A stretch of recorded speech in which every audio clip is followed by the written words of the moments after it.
Okay, so it's been a while, and we're gonna have a little update. I already told you guys about the helix, the piercing. So here's the doctor's appointments update. I went to the heart doctor, went to the neurologist, and I had a stress test done. Most of you who don't know what a stress test is, praise Jesus that you don't. Just praise Jesus that you've never had to have one of these done. It's so freaking, it's annoying and kind of humiliating, especially when you're somebody who cannot exercise without hyperventilating when you exercise, like me. And that's the whole reason I had to do the stress test anyway, to see why I can't exercise in long amounts of time and breathe at the same time, because I start hyperventilating and I have an asthma attack. So basically a stress test is, they hook you up to a EKG, which is basically an ultrasound of that's an echocardiogram. It's basically how you take your heart's blood pressure. I don't know what an EKG is. I just know I hate the stickers because they stick everywhere. But we I did that. They hook you up to the EKG. Then they put, it's like, if you know what a breathing machine is, it's like the mouthpiece to that, hooked up to the computer, on headgear, hooked to your head, so the mouthpiece stays in your mouth while you run on a treadmill, so they can measure your breathing. And you have to do this you have to walk, you have to jog, and then you have to run. And then you have to wait 5 minutes before they stop it when you say you've had enough. So I'm standing here, I'm saliva everywhere, because you have to keep that thing in your mouth. You can't talk, you gotta do freaking hand signals and crap. And it's just, I'm sitting here, okay, if I fall off this freaking treadmill at 19 years old, if I fall off of this in front of these nurses and this doctor, I am going to die from embarrassment. I did not fall off the treadmill. Thank God I did not fall off the treadmill. I almost did. I thought I was going to, like 5 times, but I didn't. So I got that done, over with. Goodbye stress test. Now I have to go to a pulmonologist. And for most of the people watching my videos, you don't know what a pulmonologist is. So it's a lung doctor. Apparently I have suppressive lung disease, which is something common in heart surgery patients.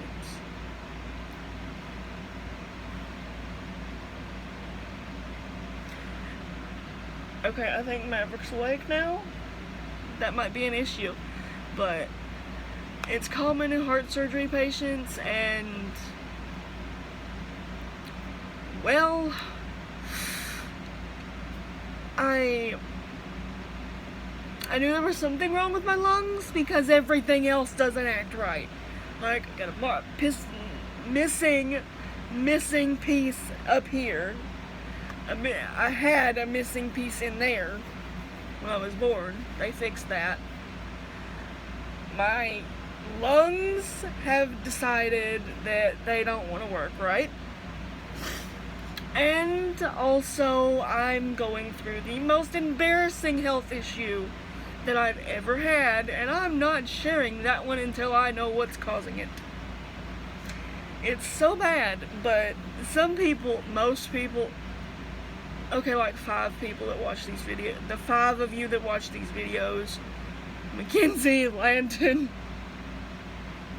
Mackenzie and Landon are the only ones I know who watch them. Mostly Landon. I don't know if Mackenzie's gonna watch this or not. But Landon knows what it is. Mackenzie knows what it is because she lives here most of the time. But it's so bad because you feel so stupid telling someone what's happening. And it's like, I don't want to tell you this because this is something you don't need to know. But I have to tell you because you're a medical professional or my parent who can tell me which doctor to go to. Okay, I have a doctor's appointment for that today. I'm going to the family doctor for that. And no, I don't want to do that. I want to go to a doctor that's probably not going to see me ever again. So they can forget my face and that I'm having that issue. So, heart doctor. Went good, went great, my heart's great, my lungs are crap. My heart, for the first time in my life, is doing what it's supposed to do. Because I'm on blood pressure medicine. But still, it's doing what we want it to do. So we're good. My heart's fine, my heart's great, wonderful, whoop-de-doo. So, my brain, neurologist said that my headaches and the missing part of my brain are two separate issues. Two separate things. Yes, the missing part of my brain could cause a headache, not severe migraines like I've got. I have a migraine condition and a missing part of my brain. Who knew? Who knew that they were two separate things? We did not, because my first neurologist was incompetent and inappropriate. That's all I'm saying about him.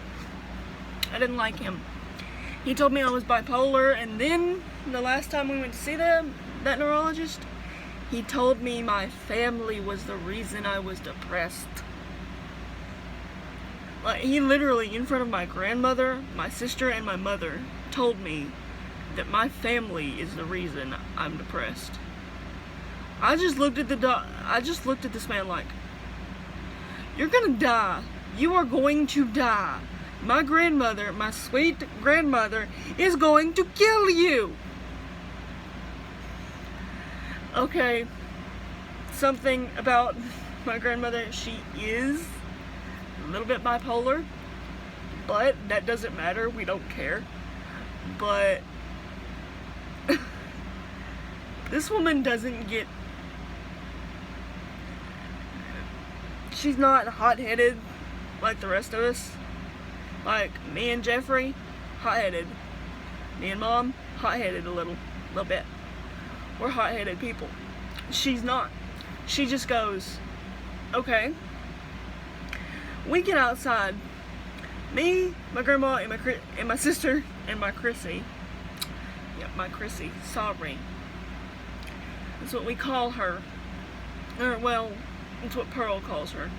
Anyway, we went outside, and my grandma turns around and says, don't listen to a word that doctor tells you. You're not bipolar. And I stopped her. I said, y'all are the reason I'm depressed. I'm not stupid. I'm not gonna take someone who has no business trying to tell me the reason I'm depressed. He's a neurologist, not a psychiatrist. I was mad the whole ride home. So was Mom. Mom called Dad. Dad was mad. That was the day we decided. That was 2 years ago. Yeah, 2 years ago. Just about it. Because I haven't seen him since that. And that was like last April. So, don't like him. Never going back. Love the new neurologist. He knows. what's happening here. The other guy didn't. So, doctor's appointments, stress test, updates, there's that. And I got a new dog. He's outside. His name's Buzz. And our other dog, Petey, he's stupid. You think I'm joking, but here's why he's stupid. He likes going for rides in the car. And we let him, 'cause why not? He will, if you leave the car door open, like, okay, last Sunday, not yesterday, last Sunday, he got in, me, my mom, Maverick, and Chrissy were riding to church together. We had to turn around and get my mom's vape. And I left the car door open, like, I don't care. My dog gets in the car, sits in my seat. My sister and Maverick, Chrissy and Maverick, are trying to get him out. He won't get out. I come out of the house. Petey, come on.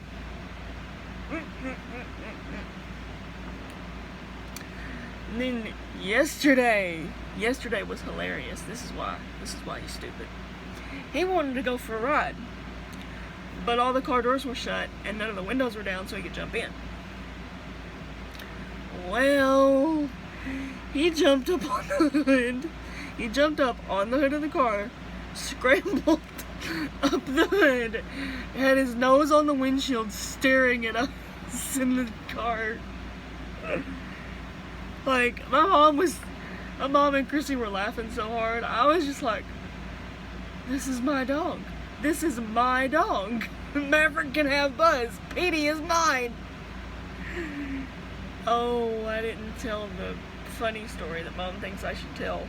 She says we'll get a bunch of views. Let's see if she's right. Okay, this is how I know Petey's mine. At the heart doctor, the bed thing was turned this way up against the wall, like long ways up against the wall, and I didn't see the step thing, so I climbed in the chair and jumped on the bed. The nurse and my mom were dying. I was just like, what? I got up here, didn't I?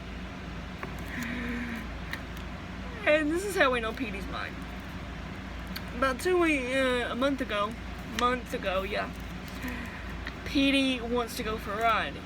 It's his second time going for a ride because Maverick and Chrissy took him uptown one day. So he wanted to go for a ride.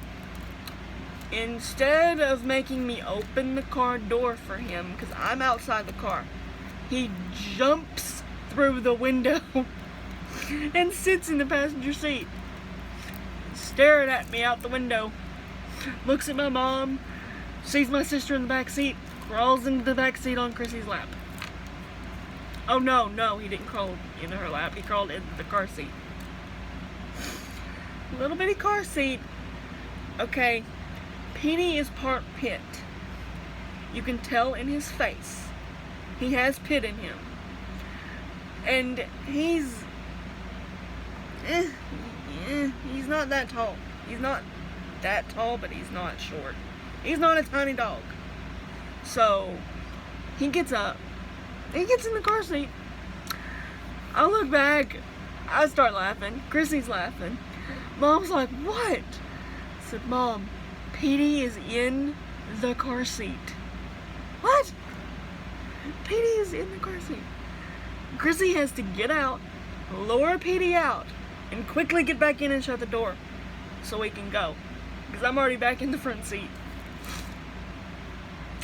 Petey and I have to do things the hard way. We have to do things the hard way. Oh.